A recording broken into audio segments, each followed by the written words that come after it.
വാങ്കഡയിൽ ഇന്നലെ പെയ്തത് വെറുമൊരു മഴയല്ല, റൺ പേമാരിയായിരുന്നു. സിക്സറുകൾ മിന്നൽ പിണരുകളായി ആകാശമുയർന്നപ്പോൾ ബൗണ്ടറികൾ വാങ്കഡയെ കടപുഴുക്കുന്ന കൊടുങ്കാറ്റായി മാറി. ഇംഗ്ലണ്ടിൻ്റെ വെടിക്കെട്ടിനെ അതിജീവിച്ച് ഇന്ത്യ ലോകകപ്പ് ഫൈനലിൽ എത്തിയിരിക്കുകയാണ്. അതെ, ഇപ്പോഴും ആ ആവേശം അടങ്ങിയിട്ടില്ല. എല്ലാവരുടെയും കാതുകളിൽ ഇപ്പോഴും വാങ്കഡയിലെ ആ പതിനായിരങ്ങളുടെ സഞ്ജു സഞ്ജു എന്ന വിളികൾ മുഴങ്ങുകയാണ്. ശരിക്കും പറഞ്ഞാൽ ശ്വാസമടക്കി പിടിച്ച നിമിഷമായിരുന്നു മുംബൈയിൽ സംഭവിച്ചത്. റൺസ് ഒഴുകിയ വാങ്കഡെ സ്റ്റേഡിയത്തിൽ ഇന്ത്യയും ഇംഗ്ലണ്ടും ബാറ്റുകൊണ്ട് നടത്തിയ ഒരു വെടിക്കെട്ടായിരുന്നു അത്. രണ്ട് ടീമുകളും അടിച്ചുകൂട്ടിയത് 499 റൺസ്. ഗ്യാലറിയിൽ ഇരുന്ന കാണികൾക്ക് പന്ത് എങ്ങോട്ടാണ് വരുന്നതെന്ന് നോക്കാൻ പോലും സമയം കിട്ടിയില്ല. ആകെ 34 സിക്സറുകൾ. സഞ്ജു എന്ന മിന്നൽ പിണർ. പക്ഷേ ഇന്നലെ ആ താരം 31-കാരനായ മലയാളി സഞ്ജു സാംസൺ തന്നെയായിരുന്നു.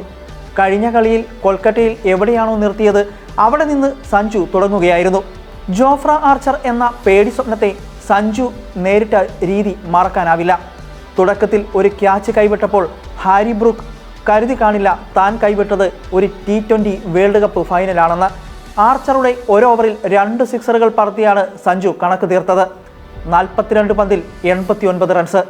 ആ ഇന്നിങ്സാണ് ഇന്ത്യയെ 253 എന്ന ഹിമാലയൻ സ്കോറിലേക്ക് എത്തിച്ചത്. തുടർച്ചയായ രണ്ടാം കളിയിലും സഞ്ജു തന്നെ മാൻ ഓഫ് ദി മാച്ച്. ഇംഗ്ലണ്ടിൻ്റെ പ്രത്യാക്രമണം ഇന്ത്യ ജയിക്കുമെന്ന് ഉറപ്പിച്ചിരുന്ന ഘട്ടത്തിലാണ് ജേക്കബ് ബദൽ എന്ന 22-കാരൻ അവതരിക്കുന്നത്. 105 റൺസുമായി അയാൾ ഇംഗ്ലണ്ടിനെ വിജയത്തിലെ തൊട്ടടുത്ത് എത്തിച്ചു. ഗ്യാലറിയിൽ ഒരു നിമിഷം നിശബ്ദത പടർന്നു. പക്ഷേ അവസാന ഓവറുകളിൽ നമ്മുടെ ബൗളർമാർ കാട്ടിയ മനക്കരുത്ത് എടുത്തു പറയണം.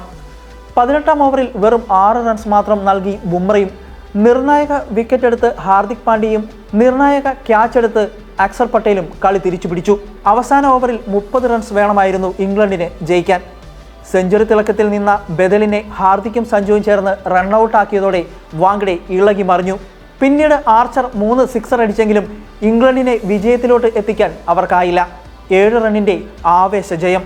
സഞ്ജു സാംസൺ എന്ന ബാറ്റർ ഇന്ത്യൻ ടീമിൻ്റെ ഒഴിച്ചുകൂടാനാവാത്ത കരുത്തായി മാറുന്നത് നമ്മൾ കണ്ടു. 4 കളിയിൽ നിന്ന് 16 സിക്സറുകൾ. വാങ്കഡയിൽ നിന്ന് ഇന്ത്യ ഇപ്പോൾ തലയുയർത്തി അഹമ്മദാബാദിലേക്ക് വണ്ടി കയറുകയാണ്.